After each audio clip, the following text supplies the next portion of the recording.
Hello and welcome to the Southern Miss Intramural Sports Online Captains Meeting for Flag Football. After you view this presentation, you will need to continue on and take the Captain's Quiz in order to complete your team's registration. Let's begin. So what does a captain need to do? Captain should be familiar with all rules, schedules, policies, and procedures, and pass this information along to their team members. That way everybody's informed about what's going on. Captain should also assist the intramural sports staff with the implementation of the sportsmanship policy, a policy that we will go over later in this presentation. Teams are encouraged to arrive at least 15 minutes early to every contest. This allows the teams to warm up and to check out any equipment they might need and to start the game on time. Captains are also the representative for each member of the team. It is encouraged that team captains are the ones to discuss rule interpretations and calls with our student officials. Participants are encouraged to have a physical examination and obtain adequate insurance prior to participation in recreational sports activities. Individuals who participate in recreational sports activities will be doing so at their own risk. Participation in recreational sports is voluntary, and the University of Southern Mississippi is not responsible for any injury that may occur to participants. Student health and accident insurance information may be obtained through Student Health Services at 601-266-5390. Concerning lost or stolen items, Southern Miss Recreational Sports assumes no responsibility for items that may be lost, stolen, or damaged during intramural activities. All students are encouraged to secure their valuables. If you are concerned about the security of your valuables, you may locate the sports supervisor on duty, and he or she will attempt to locate a safe place for your belongings. There's a chance that during the fun and excitement of intramural sports, the recreational sports department may want to photograph and videotape participants and use those photographs and videos for promotional materials. If for some reason you choose not to be photographed or filmed, please notify the staff and we'll delete any of the pictures or videos that we have of you. As you're putting together your championship squad, you probably want to know who can play on it. Currently, all undergraduate and graduate students who are enrolled at the university are eligible to play. Faculty and staff are also eligible to play, granted they have purchased a rec card. Spouses of these eligible participants can also participate through the purchase of a rec card in co-rec leagues only. Spouses must be on the same roster. Now let's talk about current or former varsity athletes. Only two individuals who have ever participated on a collegiate level in a sport related to the intramural activity they are attempting to participate in may be on the same roster. No current Southern Miss football players may participate in flag football. Sport club members. Only two current sport club members are allowed on the same roster in a sport related to the club they are a member of. Teams can only have a maximum of 2 members who are under the current, former varsity athlete or sport club member description. This is new to the 2015-2016 academic year. Many students ask, how many intramurals can I play? Well, the answer to that question is you can play as many intramurals as you want. However, players can only compete for one single-sex team and one co-rec team per sport. Players may not transfer from one team to another. There are some new changes this year to the ID policy in regards to checking in to an intramural event. Participants who appear on the imleagues.com team roster by noon of the day of their event may check into the intramural activity with any form of government picture ID. Participants who wish to check into the event but do not appear on the imleagues.com team roster must present their Southern Miss ID or rec card.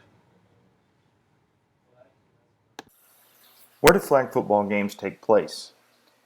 All flag football games will be played at the Intramural Field Sports Complex, which is located next to Fraternity Row and beside Reed Green Coliseum. Men's and women's teams consist of 7 players on the field at one time. For co-rec, that stretches to 8. A minimum of 5 players are required to start a game in a men's and women's league, while for co-rec, there is a minimum of 6 required. Remember that all teams will designate a team captain for each contest, and teams do include players, spectators, and coaches. Let's talk about what we need to play. Teams are encouraged to wear light-colored jerseys or shirts. However, if a team is not able to do so, the intramural sports program will have jerseys available. Footballs and flag belts will be provided by the intramural sports program. Teams may use their own provided it fits the rule specifications as outlined in the 2015-2016 MRSA Flag Football Rules Book. Men's leagues must use a regulation size, high school, or NFL size football.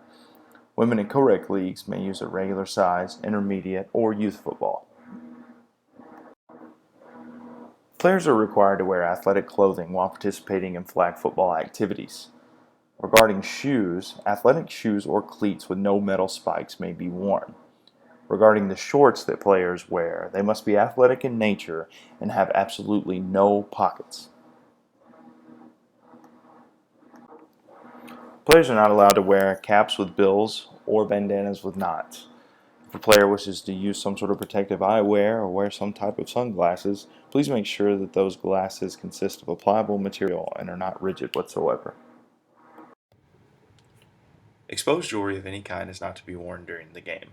Below are examples of items that intramural participants will not be allowed to wear during intramural activities. If you have a medical alert bracelet or medical alert necklace, please notify the intramural supervisor on staff, and we will work with you to secure that item to either your wrist or to secure it to your chest. Here's an example of how a properly dressed flag football player looks. As you can see from the diagram, the player is not wearing any type of jewelry or any type of cap. The player is wearing a tucked-in shirt into shorts without pockets.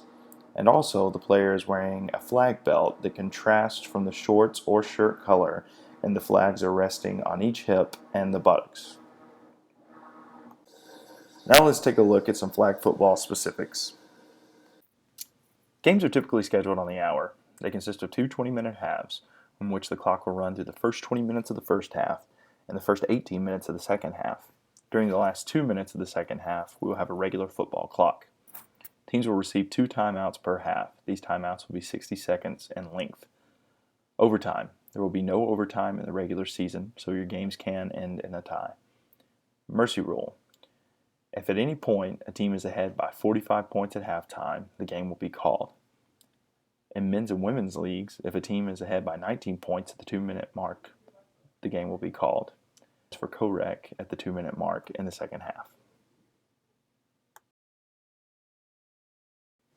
Prior to the start of the game, there will be a coin toss. The visiting team captain will call the toss. The captain winning the toss shall choose one of the following options: to start on offense or to start on defense, to designate which other team will defend, or to defer their decision to the second half. The captain losing the coin toss will choose from the remaining options. It is possible for both teams to defend the same goal or to start with possession in both halves. Flag football fields are 100 yards in length and are made up of 4 20-yard zones and 2 10-yard end zones. Teams have 4 downs to advance the ball to the next zone line. Possessions start on the X, indicated to the diagram to the left, which is also the 14-yard line. This is at the beginning of each half and after scores. A team may elect a punt on 4th down. Scoring. A touchdown is scored when the nose of the ball crosses the goal line and possession of the offense or a receiver catches the ball in the end zone. 6 points will be awarded, followed by a try for points. For concerning extra points, teams may go for 1 point from the 3-yard line, 2 points from the 10-yard line, or 3 points from the 20-yard line. If at any time a team scores a safety, that will be worth 2 points. Prior to the snap of the ball, the offense must have at least one player on the line of scrimmage. This will be the position known as center. All players must be within 15 yards of the ball before the snap, unless a defensive player is engaged against an offensive player outside of the hash marks. Once the ball is set, no player may enter the neutral zone. Regarding the snap, the ball must be snapped off the ground behind the line of scrimmage. The ball may be snapped from the side. It does not have to go through the snapper's legs. Feet must be behind the ball when snapped. The player who receives a snap must be at least 2 yards behind the line of scrimmage. Passing. Only one legal forward pass is allowed per down. An illegal pass occurs when the passer's foot is over the line of scrimmage or there is more than one forward pass per down. Every player is an eligible receiver. Any player may hand, pass, or lateral the ball backwards at any time, any number of times. The ball may also be handed forward. Running. Once a player receives possession of the ball, they become a runner. Runners may not cover or guard their flags in any way. They cannot stiff arm, and they cannot charge into an opponent or bowl over an opponent. What about diving? Runners are allowed to dive, however, they are not allowed to create contact with a defender. Hurdling is not allowed, but spinning is legal. Flag belt removal. Players must have possession of the ball before they can be legally deflagged by an opponent. When a runner loses their flag belt accidentally, play will continue. This runner can be downed by a one-hand touch between the shoulders and the knees. Punting. A punt is only legal when it has been declared. This usually takes place on 4th down, and the offensive captain may request a punt on any down. The offensive team must meet the minimum line players requirements. Remember, this year it's just one player. Neither team may cross their scrimmage line until the ball is kicked. Once the ball is snapped, the kicker must punt the ball immediately using a continuous motion. Flag guarding. Runners shall not flag guard by using their hands, arms, or the ball to deny the opportunity for an opponent to pull or remove the flag belt. Examples of flag guarding include placing or swinging the hand or arm over the belt, placing the ball in possession over the flag belt, or lowering the shoulders in such a manner which places the arm over the belt. Screen blocking. A blocker must have their arms behind them, at their side, and may not initiate contact with a runner. The blocker is entitled to their space as well. The runner cannot go through them. They must go around the blocking player. This is a non-contact sport, and while there may be incidental contact due to the nature of the sport itself, it is to be avoided as much as possible. Time and space are both factors that are considered in determining who is responsible for illegal contact. No player may use their hands or arms to gain an advantage on another player. Now let's talk about the rules specific to our co-rec leagues. There's a maximum amount of 8 players allowed on the field per team at a time. If a team chooses to play with 8, they must have 4 men and 4 women. If a team chooses to play with 7 players, this can be 4 men and 3 women or 3 men and 4 women. 6 players, teams can choose to have 3 men and 3 women, or they can do 4 men and 2 women, or 4 women and 2 men. Scoring. Any touchdown involving a female player will be worth 9 points. Touchdowns with only involving male players are worth 6 points. During a co-rec game, each down will be categorized into 2 categories, opened and closed, eligible to catch a pass. However, during closed plays, a female must be involved in the next pass play. A play becomes closed after a male quarterback completes a pass to a male receiver. With a male quarterback, only female receivers are eligible to catch a pass during a closed play. With a female quarterback, all receivers are eligible to catch a pass during an open or a closed play. Men cannot run the ball through the line of scrimmage. Women can always run the ball even on an open or closed play. To reopen the next play, there are 3 things that must happen. There must be a female receiver or a female quarterback. The pass is completed, and it is a forward pass play, and the play will net positive yards.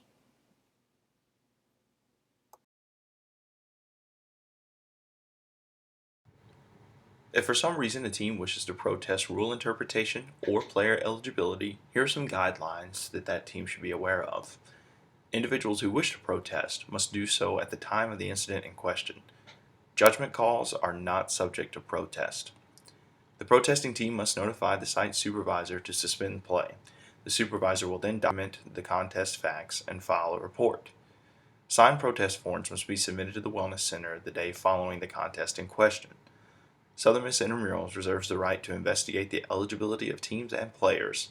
These investigations may result in suspension, forfeiture, and probation.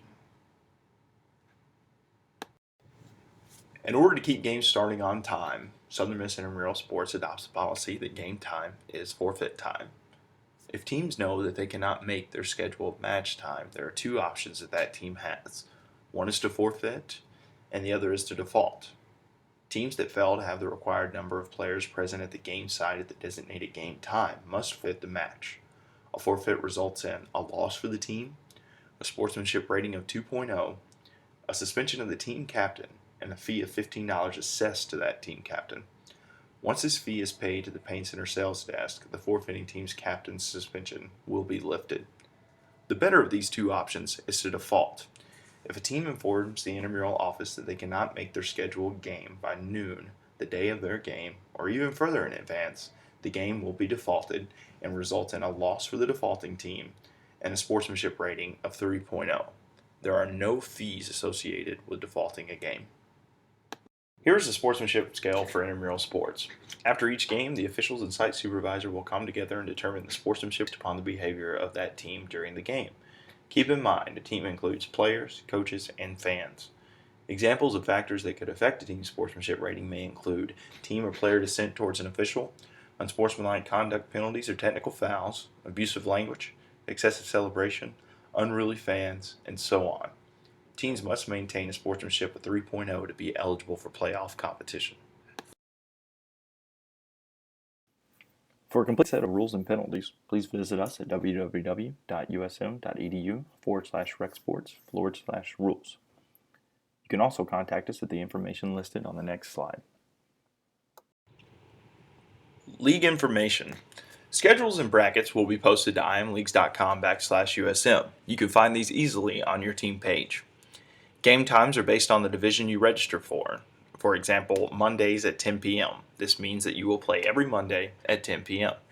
Be sure to check your email for updates. This will often be our primary source of communication between us and you. If you have any questions, please feel free to contact us. You can contact Sean Clark, Assistant Director of Intramurals and Club Sports, or David Calhoun, Graduate Assistant of Intramural and Club Sports. You can reach us at 601-266-5520, intramurals@usm.edu, or you can message us directly at imleagues.com. So what's next? By continuing on and completing the Captain's Quiz, you are now verifying that you have completed the online Captain's Meeting video and are aware of all rules, policies, and procedures related to flag football. If you have any questions, please contact the intramural office through the information provided in the previous slide. You have now completed the online Captain's Meeting for flag football. Please continue on and take the Captain's Quiz to complete your registration. We wish you the best of luck in the upcoming season.